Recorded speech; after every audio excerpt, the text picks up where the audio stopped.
సర్వయంత్రాత్మిక, అన్ని యంత్రములకు స్వరూపముగా గలది. విశ్వ నిర్వహణకు అనేక రకమైన యంత్రాలు పనిచేస్తూ ఉంటాయి. మానవ శరీరమునందు కూడా రకరకముల యంత్రములు పనిచేస్తూ ఉంటాయి. వీటి పనికి కావలసిన శక్తి అమ్మవారి నుండే వస్తుంది. విశ్వ నిర్వహణకు దోహదపడే సకల దేవతలను ఇటువంటి యంత్రాలలో సమన్వయపరిచి ఆరాధిస్తూ ఉంటాం. విగ్రహం దేవతలకు స్థూల రూపమైతే ఆ దేవతకు చెందిన యంత్రం సూక్ష్మ రూపం అవుతుంది. ఉదాహరణకు గణపతి యంత్రం, లక్ష్మీ యంత్రం మొదలైనవి. వీటిలో కొన్నిటికి చక్రాలు కూడా ఉంటాయి. అటువంటిదే శ్రీచక్రం.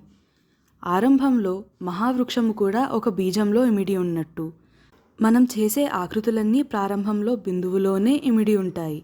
కాబట్టి అన్ని యంత్రాలకు మూల బిందువు నందు పరాశక్తి అధిష్ఠించి ఉంటుంది. అందుకే అన్ని యంత్రాలకు అమ్మవారు ఆత్మ వంటిది. కాబట్టి ఈ నామంలో సర్వయంత్రాత్మిక అని చెప్పబడింది.